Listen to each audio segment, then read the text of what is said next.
Okay, this is Travis Wayne Goodsell, and the sun is going down, so I am able to have the light shine on my face so you can see me. And this video, it can apply to Mormons going to conference tomorrow, but this is more of a government issue that just came to me as an idea. People can remember that Trump was involved with the WWE, and he, as president, did a cameo on the WWE on, I think it was Monday Night Raw, and Rachel just started, so I'm distracted. But he did a cameo in which he beat up a guy wearing a CNN hat, and there was a big debate over whether it was appropriate for a president to attack the media, and we see that he's been doing it this whole time, and he's threatened to take away licenses from certain press organizations that criticize him. And for those of you who don't know the WWE, it's a TV show that incorporates sports, sort of, but it's more a fighting and arguing show rather than a wrestling, because it advertises itself as a wrestling show. But they really don't do wrestling. You know, sometimes they'll do arm locks like real wrestlers do in high school. But when you're doing pile drivers with your elbow and jumping off the ropes and using chairs and ladders and cages and all that stuff, that's not wrestling. And back in the 80s, people were in this big debate. Oh, it's not real, it's a fake show, they don't really do that. And others were debating, no, it is real, it is real. And it was irrelevant. It was an entertainment show. And so it doesn't matter if it was real or not real, it was entertaining to watch. And that's what the WWF, now WWE, was. It was a soap opera catered to men. You know, soap operas, they're catered to women because they're on during the early morning hours into the afternoon when kids are at school and the homemakers are left at home, and you know, they do nothing but cook and clean because the husband was able to go out and have a good paying job to take care of the whole family.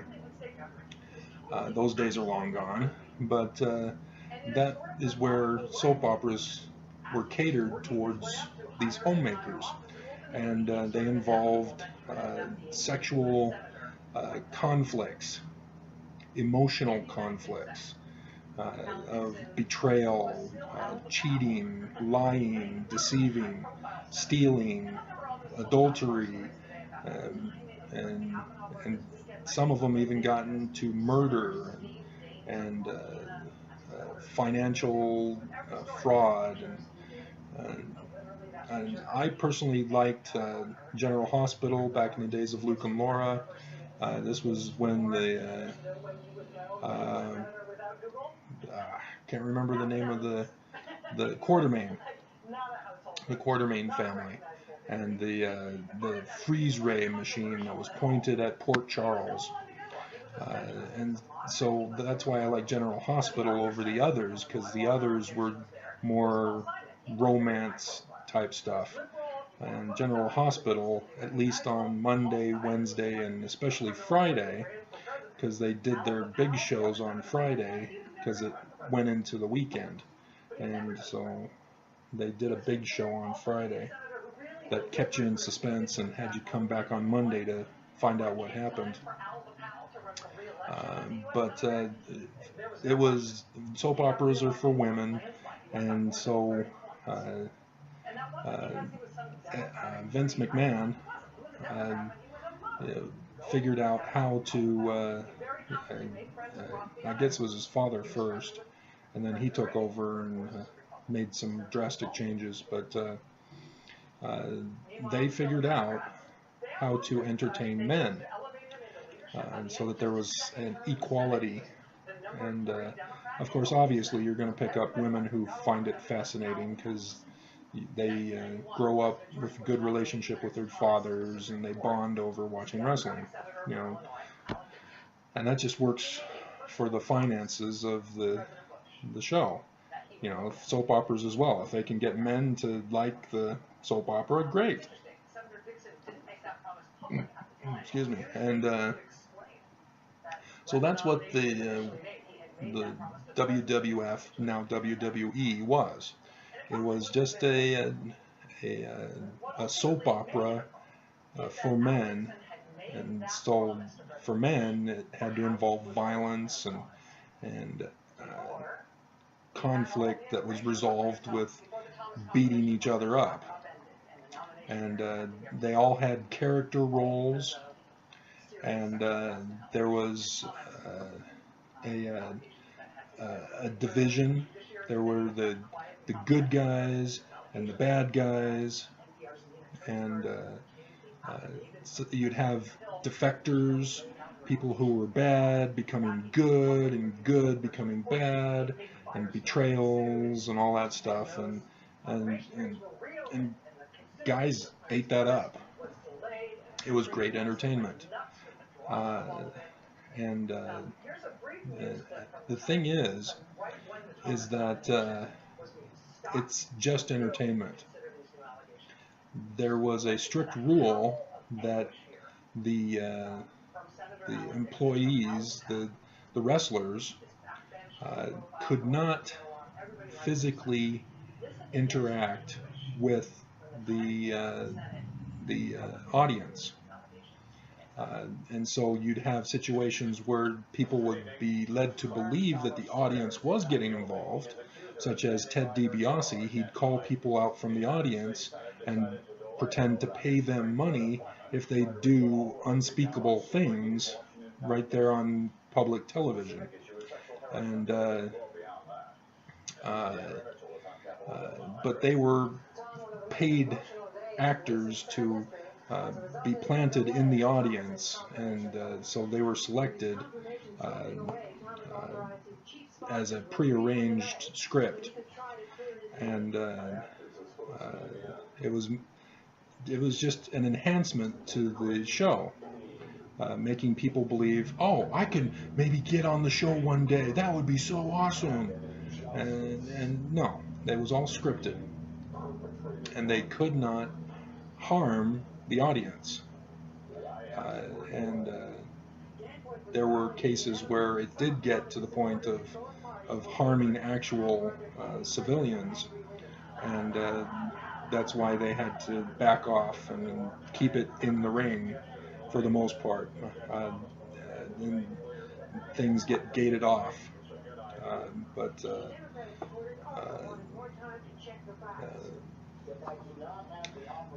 that's how the show was. It was just entertainment, and none of the audience was to get hurt or directly affected by it. You know, they just paid to be in the arena to watch the event. And WrestleMania became their annual big event. Everything during the year would all be utilized to set up the next WrestleMania. And so you'd see new characters come around, you'd see conflicts and betrayals throughout the year that were all designed to lead up to the next WrestleMania. And all of it was scripted, and so people knew who was, or the wrestlers knew who was going to win and all that, because they were actors. And many of them actually went and performed in movies. Andre the Giant. Uh, you probably recognize him from The Princess Bride. Uh, I could kill you with, whatever. If you remember the lines, I don't quote very well. I remember, hello, my name is Inigo Montoya. You killed my father. Prepare to die. Uh, and Andre the Giant was the guy who was able to rhyme with whatever somebody said. Uh, if they're all, we'll soon be dead. But that's what they were. They were actors performing for an audience, primarily of men, and it would be a relief from the stresses of a week of laboring in the work field, and so it was a tension reliever, something to distract them from their mundane lives, and they can play out their fantasies about, oh, wouldn't it be great if I could do that to my boss?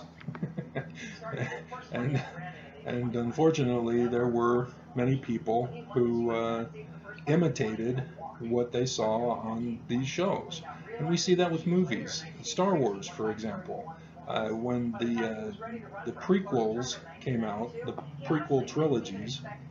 Uh, you then hear about these groups forming of people who wanted to be Sith Lords, and they form a Sith cult. That's the enemy in Star Wars. And you don't really hear much about people wanting to be Jedi Masters. Instead, everybody wanted to be Sith Lords. And it's just ridiculous that people would choose the bad examples to live their lives and emulate and imitate.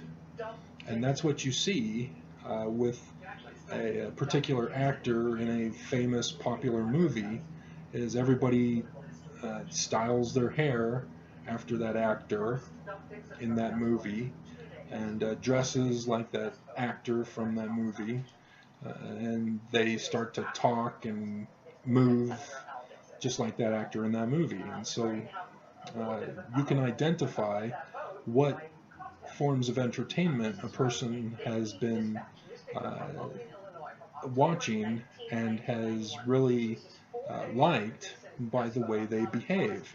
And so you just saw my example from The Princess Bride. Uh, and that's a way to understand a person and where they're thinking, where they're coming from, is from the shows that they watch. Before TV, it used to be books. You could identify somebody's words uh, and from the type of books that they read and enjoyed.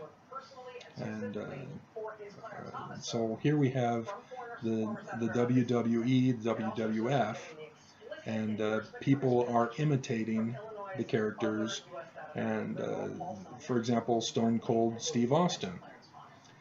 He was the rebel in the WWE.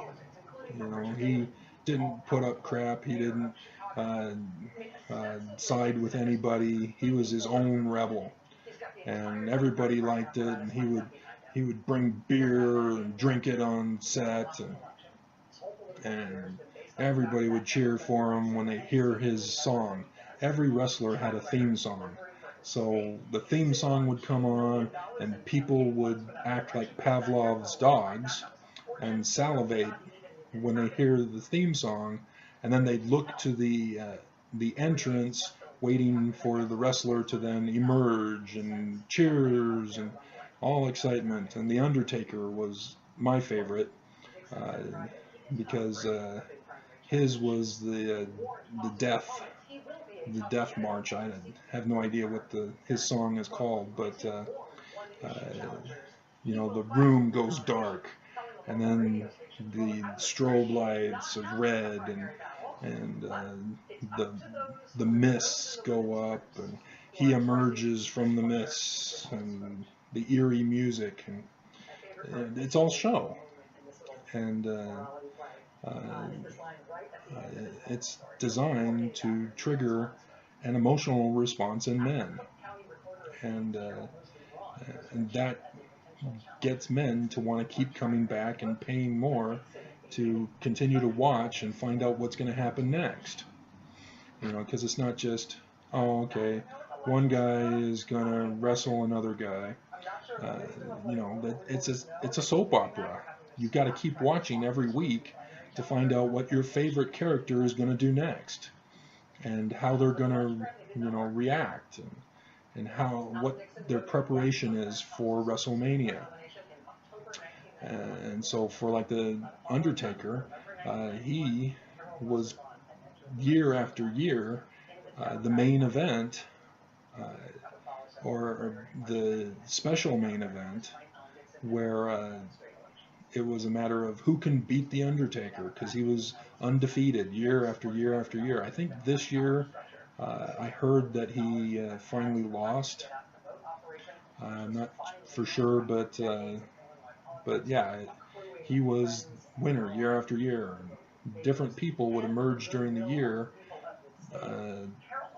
to be on top of the other wrestlers, and therefore they got to be the one to take on the Undertaker. And it usually was based on fan favorites. And so the WWE had a way of figuring out who was a fan favorite and elevating that fan favorite. And if they started to lose favor, they would turn them to the dark side, so to speak. And they were trying to generate more support for the particular characters by switching sides. Okay, I think I've set up the scenario enough by now. So Donald Trump was involved in WrestleMania. He was on several shows and was even involved in WrestleMania, where he got to shave Vince McMahon's head in winning the battle, whatever contest they were in. And so Trump is all about the show and entertaining people. And he's following that exact same example as president. He goes rally after rally, talking the big talk, picking fights, talking down to people, dehumanizing people, talking himself up as the best in the world, exactly like a WWE wrestler. And yes, it's abusive. The wrestlers are abusive people. They're violent, and they're aggressive, and they're verbally abusive, and they're violently abusive, and they're sexually abusive.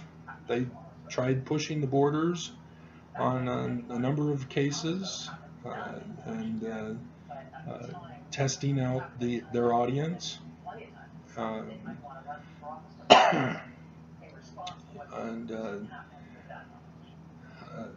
So that's what Trump is doing.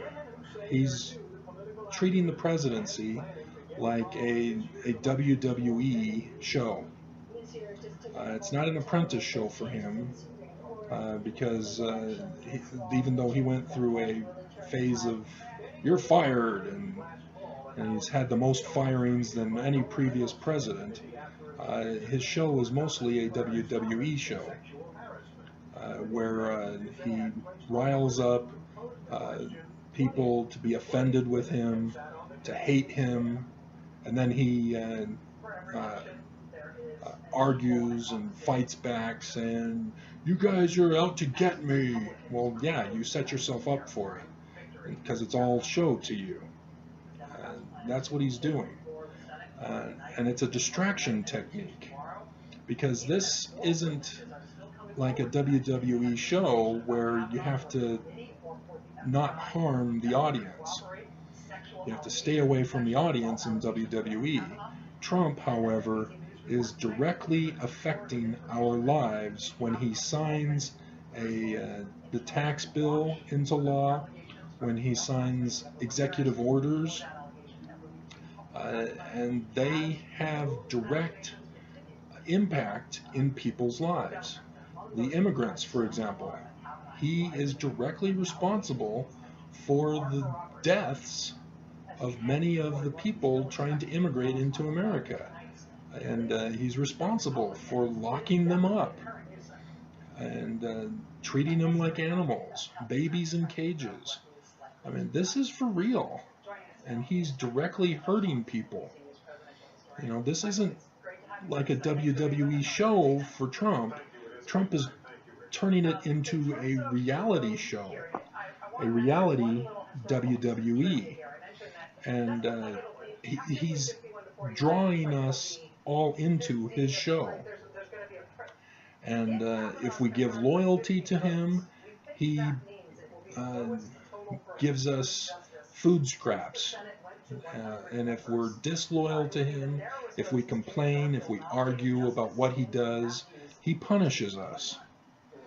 You know, Puerto Rico, they didn't give him loyalty.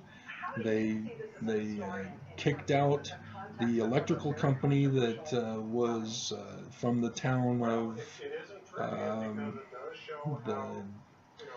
I can't remember the guy's name. He went to Utah and gave up Bears Ears to the uranium miners. Yeah, that's what Trump is doing. He's physically hurting us. Scott Pruitt destroyed our environmental laws.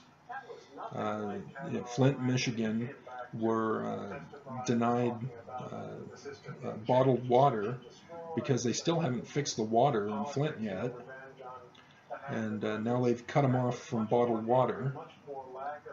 And things are just getting ugly in our nation. They're killing us, literally killing us. When you destroy the environment by polluting it, you kill off the people. You know, we can't take in pollution into our bodies. We can't do lead poisoning and survive. You know, people die. And in Puerto Rico, people died. You know, over 3,000 people died, and there's probably more that have since died. And so this is a real threat to our nation. And for people who are thinking that it's not affecting them and that they can continue to cheer on Trump as he hurts other people, as he strips away people's rights, as he takes away their life, liberty, property, we're in a very dangerous situation right now. And Trump is violating the rules, not just of government, but of entertainment.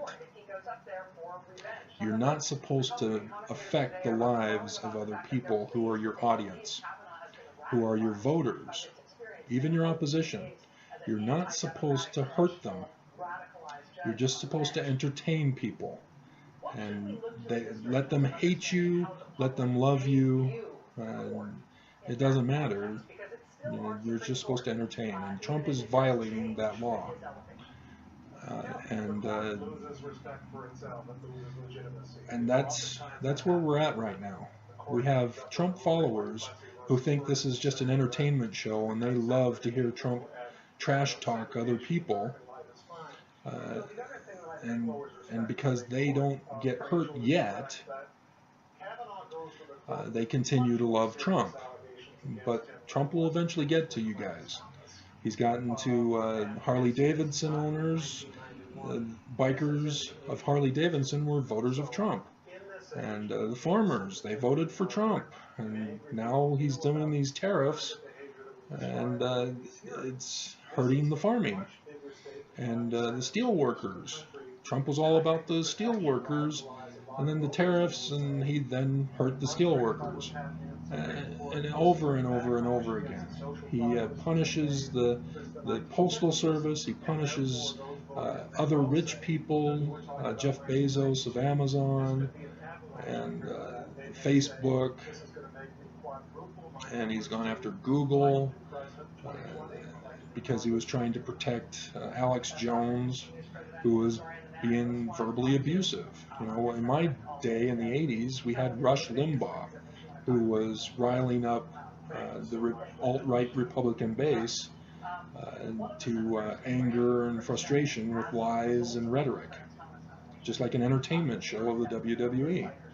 And that's what the Hannity show is now. It's just a yelling and hatred towards people who disapprove of them, and that's the WWE mantra. You get in fights with people, and this unfortunately has gone too far, and people's lives are being jeopardized. And now with Kavanaugh, this isn't just whether a man can be put on the Supreme Court. It is known from his previous record that he hurts people. As a judge, he should be removed from the bench because he's been violating people's constitutional rights. He's hurting people. The famous one that the left-wing media is talking about is the 17-year-old girl who was raped, and Kavanaugh came down with a verdict saying, we're going to have her go through this other process and do some more testing, and it'll take about a couple more months, and then you can come back into my court, and we'll decide then. Well, by the time she gets back to his court, she would have had the baby, and so her lawyers had to then appeal his decision and were able to overturn it. And then Kavanaugh got all offended. How dare they overturn my judgment? I am the law. You can't have judges like that. You have to follow the Constitution. And people forget that. We the people need to know our rights. We don't want to pick and choose our rights. We have to have all our rights. Equality, not majority. We are not a democracy. We're not supposed to hurt people. We are not supposed to be human rights violators, which we now are, according to the UN. We withdrew from the Human Rights Coalition in the UN because we were now violators of human rights. And so we left. And that's not acceptable for a nation. And I don't know if anybody's listening to this video, but I hope you understand now that this isn't a WWE entertainment show in the government stage. People are dying. People are getting hurt. People are being punished. Protesters are actually getting arrested. They want equality. They want to be treated with respect and be able to petition for a redress of grievances. And they're being denied. And so they protest because they're not being heard in a court.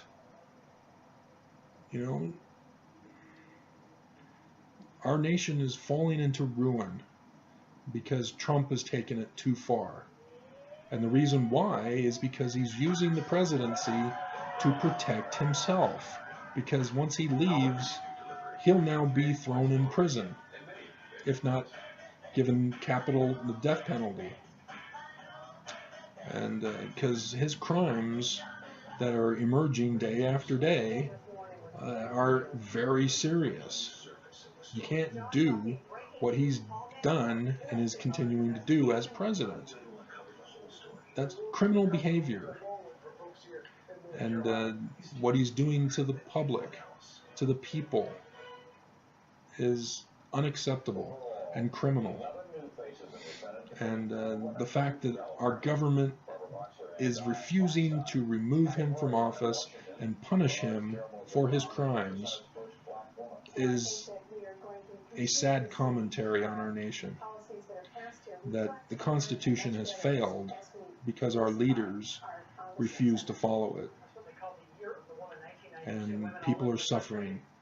because of the corruption in our government. And, everybody is talking about now that Kavanaugh is expected to pass and become a Supreme Court justice, that Democrats are hoping now that they'll get all riled up so that they'll vote in the midterms. Have you not forgotten about Russia? There was no way Trump had 53% of women voting for him. Not after the kitty cat tape, the Hollywood Access tape. Women are upset, and that is evidenced by the fact that Trump's inauguration was less attended than the Women's March protesting Trump as president. That doesn't indicate to me that 53% of women voted for Trump. That tells me that votes were altered. And as we realize, Russia has hacked our computer systems, has hacked our voting machines, has hacked our power stations. We realize Trump is an illegal president, and his whole administration, including Pence and all of his cabinet, they have to go right now. They're illegal. They're illegitimate. They did not win the right way. They won by votes being altered. The American people did not vote for Trump. He not only lost the popular vote by 3 million, he lost the electoral vote because the votes were altered. And Ocasio-Cortez, she is expected to win this midterms. Pay close attention. If she loses, you know for certain that the midterm votes were altered. She's going to sweep the midterms if nobody interferes with the votes. And so if she gets in, fine, but what about others? And, there's going to be a blue wave. The red wave that Trump was claiming, no, there is no red wave. The Republicans are leaving office, and they're giving up, and they're destroying our nation, catering to Trump, and then leaving office. And so it's very confusing, but when you realize it's all for show, you realize how they're doing it. And it's a sad state that we're in, and things are going to get very ugly. And I worry for this nation. It's prophesied that there will be destruction from the Bible. Christians know this. That's why they love Trump, is because he's causing destruction. And they think that, this will then cause the rapture, and then Jesus will come, and yay. You don't wish for destruction. It doesn't work that way. When you cause destruction, you become Judas. You don't become Jesus-like, Christ-like. And so you don't bring on Armageddon by causing Armageddon. And it could have been overturned if everybody would love each other. But that's why the ancient prophets prophesied of destruction, is because they knew mankind would hate, and hate so badly that it would destroy society, destroy our government, destroy our way of lives, destroy our humanity, and bring us to ruin. And that's what we're about to witness. So I hope you understand now what's going on, and why the left-wing media is focusing on the wrong things. They're focusing on the symptoms, and they're not going to the root cause. And the root cause is that Trump is evil, pure evil, and we need to remove him now. We don't wait for an election. We remove him now. And we've already waited too long. I've been warning people over and over again, we got to get rid of him now. And people don't believe me, they don't listen, they just watch and get entertained. And, we're going to be in ruins if we allow Trump to continue in office. And that's where we're headed right now. Is the Senate is going to put in a guy who will make Trump president for life, so that he never goes to prison for his crimes. And that's where we're headed. So I hope somebody will listen.